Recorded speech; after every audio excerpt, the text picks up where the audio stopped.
Haleluya.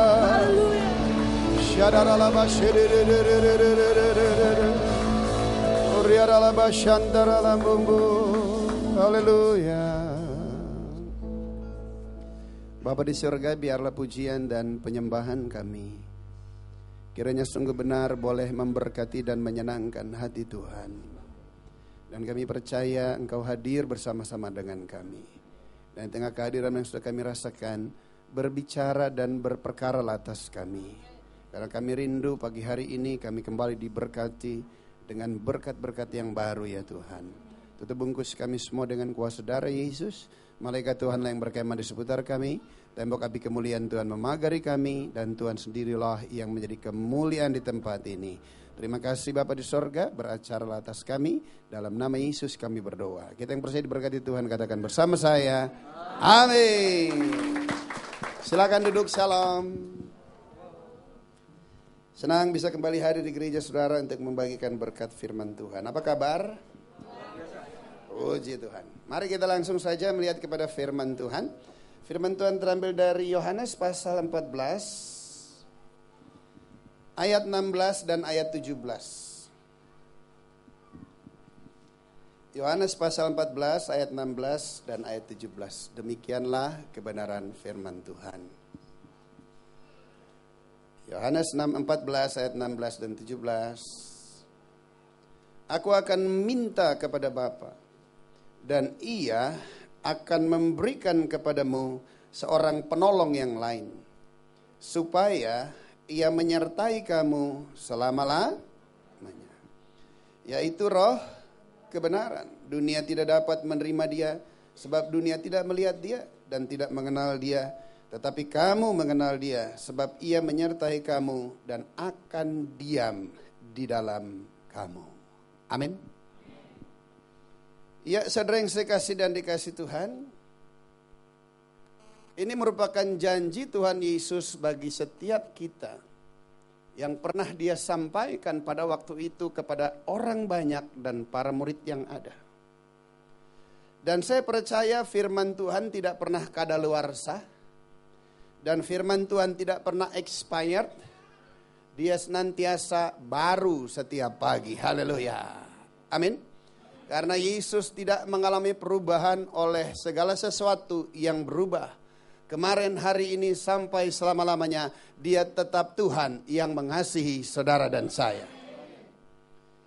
Dalam firman-Nya di sini dikatakan, aku akan meminta kepada Bapa, dan Ia akan memberikan kepadamu seorang penolong yang lain. Saudara yang saya kasih dan dikasih Tuhan, Yesus tahu apa yang Dia minta kepada Bapaknya. Dan apa yang Dia minta merupakan kerinduan hati Bapa untuk memberikannya. Sehingga jika kita pun berdoa sesuai dengan kehendak apa yang ingin Bapa berikan, maka saya terlalu yakin dan percaya Dia pasti akan memberikannya. Amin. Seringkali kita meminta kepada Dia bukan apa yang Dia ingin berikan kepada setiap kita. Sehingga penantian doa saudara begitu sangat amat panjangnya. Tetapi kita bersyukur dan kita berterima kasih. Yesus meminta kerinduan hati Bapa untuk sesuatu yang diberikan kepada setiap kita. Apa itu? Seorang penolong yang lain. Artinya sesuatu pribadi yang lain. Yang di luar dari kita, yang akan diberikan kepada kita sebagai penolong. Tanya mas sebelahnya, perlu ditolong gak? Amin. Kenapa manusia memerlukan pertolongan yang lain?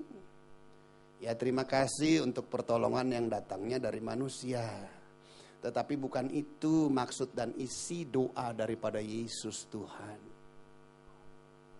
Dia minta sesuatu penolong yang ilahi, yang bekerja di dalam hidup saudara dan saya.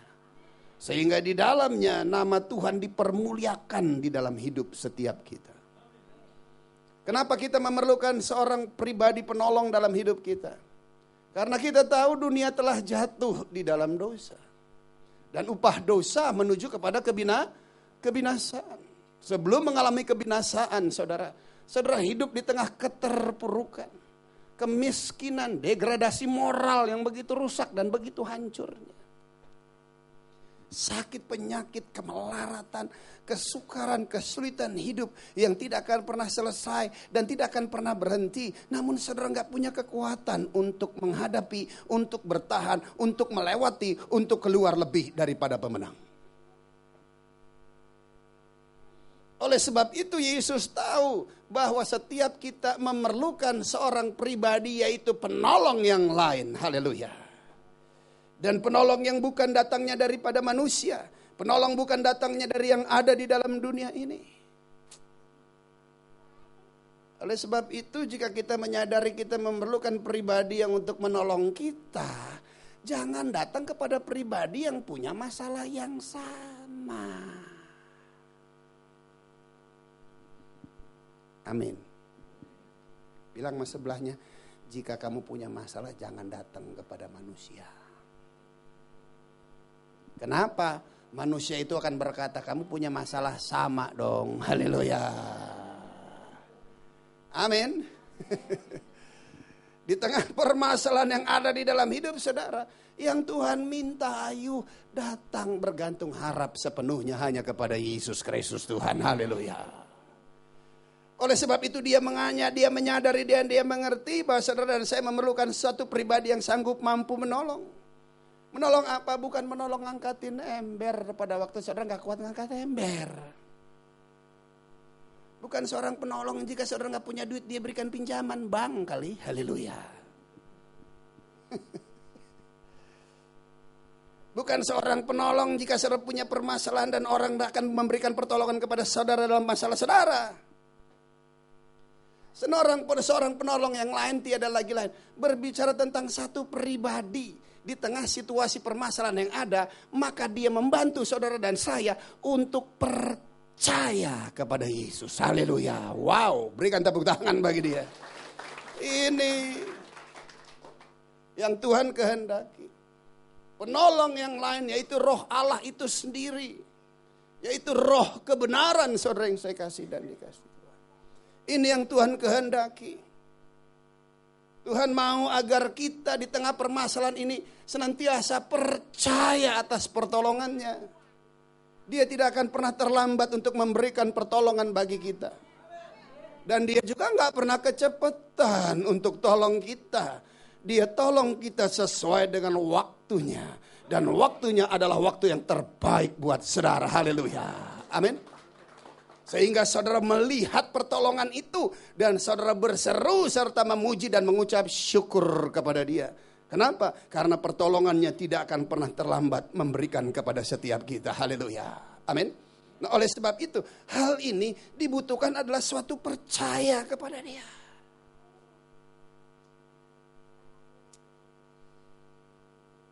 Untuk kita bisa percaya kepada dia. Manusia telah kehilangan kepercayaannya. Akhirnya manusia jatuh dalam dosa. Dosa membuat manusia tidak mempunyai kemampuan untuk percaya. Amin. Yesus datang mati di atas kayu, mencurahkan darahnya sehingga dia membangun jembatan supaya Allah bisa datang kepada manusia. Amin. Di dalam Yesus kita percaya. Tapi kepercayaan kita dalam Yesus juga bukan cuma sekedar di pikiran dan di mulut saja. Kepercayaan di dalam Yesus tiada lagi lain, harus hidup di dalam hidup kita. Amin. Siapa Yesus? Tuhan. Siapa Tuhan? Yesus. Siapa Yesus Tuhan? Firman. Siapa Firman? Firman nenggolan. Bukan itu maksudnya. Haleluya. Amin. Siapa Firman? Firman itu adalah kebenaran. Wow. Isi doa daripada Yesus, dia minta kepada Bapa di surga agar memberikan pribadi yang sanggup mampu menolong setiap kita, yaitu roh kebenaran. Hayu. Kadang-kadang isi doa kita error, melenceng, tidak ada pada sasarannya.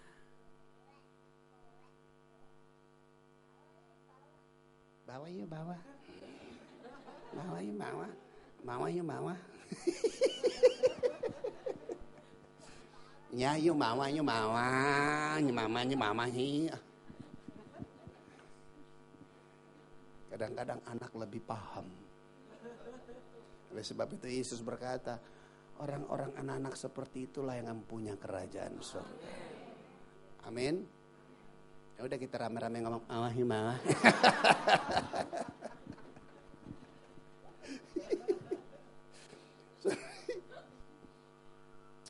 Sampai mana saya khotbah tadi? Saudara yang saya kasih dan dikasih Tuhan, stop dong berdoa dalam minta yang kadang-kadang anak Tuhan kalau doa mintanya tuh malaikat aja bilang hijai dengernya. Yang diminta cuman kaya, duit, mobil mewah, berlian kalau khotbah saudara.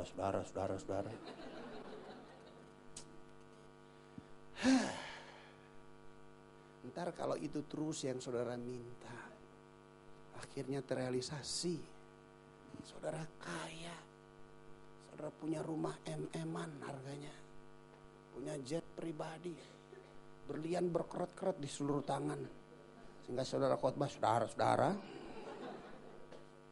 Yang di bawah kontrakan belum beres kan, langsung doa. Putus kayak itu berlian, gua telen dia. Haleluya. Ya, terus biasanya orang kalau udah kaya keinginannya aneh-aneh lagi. Berkeluarga, buka cabang. Aduh.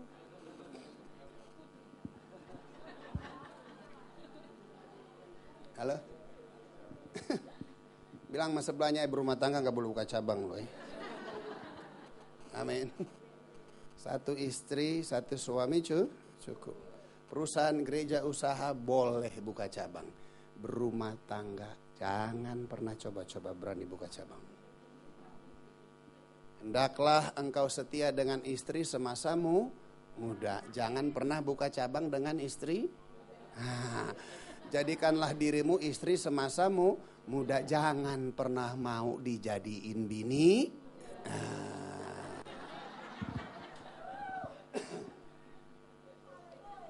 Wih. Saudara yang saya kasih dan dikasih Tuhan, isi doa kita harus doa yang berkualitas dong. Saudara gak perlu takut, gak perlu khawatir atas pemeliharaannya. Saudara percaya bahwa Tuhan menyertai hidup saudara? Loh, kalau saudara percaya Tuhan menyertai hidup saudara, maka saudara wajib juga untuk mempercayai bahwa penyediaannya pun sempurna. Amin. Yakin? Lah kalau memang udah yakin itu, kenapa fokusnya ke situ terus? Allahku mencukupkan segala kebutuhan keperluanku. Allahku mencukupkan segala kebutuhan dan keperluanku. Allahku mencukupkan segala kebutuhan dan keperluanku. Allahku mencukupkan segala keperluan dan bantuan. Persepuluhan gak ngasih.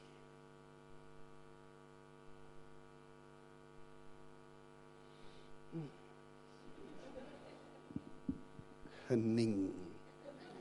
Roh Allah bekerja menemplak semuanya. Haleluya. Bilang mas sebelah jangan nyengir deh. Serius nih. Komplain Allah mencukupkan segala kebutuhan dan keperluanku. Sebagaimana engkau menyertaiku, engkau memelihara atas segala kebutuhan dan keperluanku. Tuhan kasih ayo kembaliin persepuluhan. Yang itu gue gak dengar. Persepuluhan kembaliin.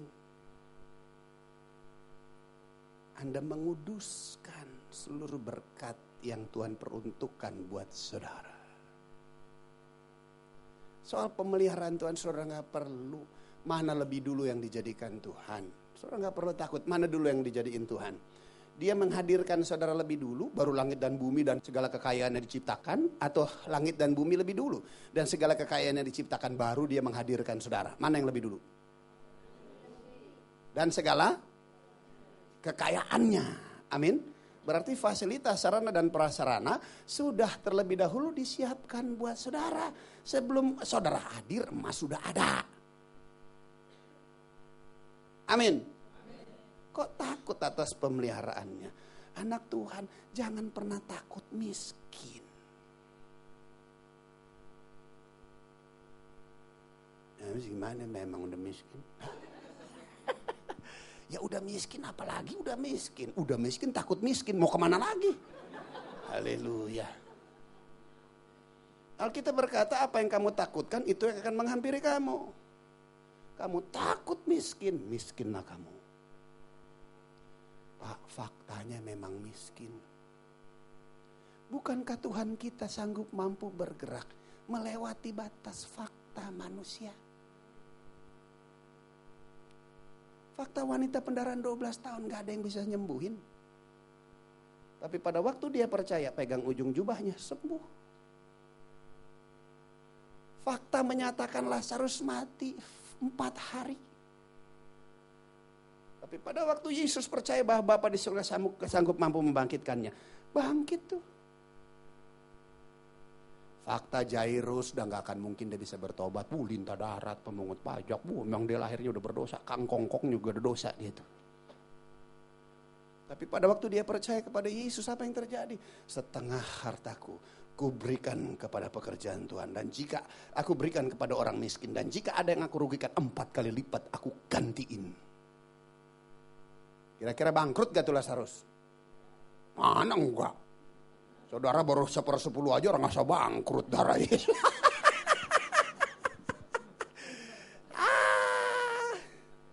Bilang sama sebelah jangan ketawa, bertobat. Haleluya. Bangkrut gak Lazarus? Loh, setelah dia ketemu Tuhan, setengah dari milikku aku berikan kepada orang miskin. Tinggal berapa? Terus dia bilang lagi, jika ada yang aku rugikan, aku ganti 4 kali lipat. Kira-kira berapa banyak yang dirugiin oleh Zakius? Semua. Banyak pertanyaannya. Haleluya. Nyautnya mesti dikit. Banyak dan sedih. Kira-kira banyak gak yang dirugikan oleh Zakius? Banyak. Kira-kira berapa banyak yang dia akan ganti? Jika 4 kali lipat dari yang banyak dia rugikan, maka saya percaya bangkrut dia. Udah dibangkrutin Tuhan belum kamu? Udah, ya udah makanya sadar. Apa yang terjadi? Bangkrut tuh Lazarus. Zakius bangkrut tuh. Tapi lihat, pemahaman pengenalan akan Tuhan. Wah. Dia mendapatkan sesuatu yang lebih dari apa yang selama ini dia uber dan cita-citakan. Dan semua yang dia dapatkan itu tidak memberikan kesejahteraan dan damai di dalam kehidupannya. Wah. Pada waktu dia berjumpa dengan Yesus, sang kebenaran itu. Dan kebenaran itu masuk di dalam hidupnya. Lihat, segala sesuatu yang tidak benar dia tidak izinkan lagi bermanifestasi di dalam hidupnya. Nah, ini harusnya isi doa kita hari-hari ini. Tuhan, kuduskan aku dengan kebenaran dan firman-Mu adalah kebenaran. Ini doa Yesus pada waktu dia berdoa di Taman Getsemani. Yohanes 17 ayat 17. Kuduskanlah mereka dengan kebenaran dan firman-Mu adalah kebenaran. Kita minta di mana Tuhan ingin membenarkan kita, di mana Tuhan ingin agar kita hidup di dalam kebenaran. Ini yang kita minta kepada Tuhan. Haleluya. Amin. Kenapa kita perlu roh kebenaran? Karena kita punya kebenaran sendiri. Manusia punya pembenaran sendirinya. Kita nggak boleh hidup karena kebenaran kita. Kita nggak boleh hidup karena kebenaran apa yang orang katakan. Kita harus hidup sesuai dengan kebenaran, yaitu firman Tuhan. Haleluya. Amin. Dan jika kebenaran itu hidup di dalam hidup saudara, dengar baik. Mazmur 5 ayat 13 berkata begini. Nggak keluar ya ayatnya. Si Jeki terus di situ. Haleluya. ayat yang penting. Kalau Jeki udah populer. Amin. Saudara perlu lihat saya apa lihat firman? Firman. Dan Tuhan selalu bilang, Mas Jeki udah jangan cari popularitas. Kenapa? Saya bilang, kenapa Tuhan? Kamu udah populer. Saya agak semeringah saya dengernya. Berikan saya alasan saya populer. Waktu itu juga belum dikenal orang. Tuhan cuma bilang, Jack, gimana kamu gak populer? Yang kenal kamu pribadi yang menciptakan 7 miliar manusia. Dia yang kenal kamu. Populer gak kira-kira? Artinya Tuhan kenal kita. Jika Tuhan kenal kita, populer gak? Mana saudara pilih dikenal Tuhan atau dikenal manusia? Jailah, malaikat senang banget kalau lagi di gereja.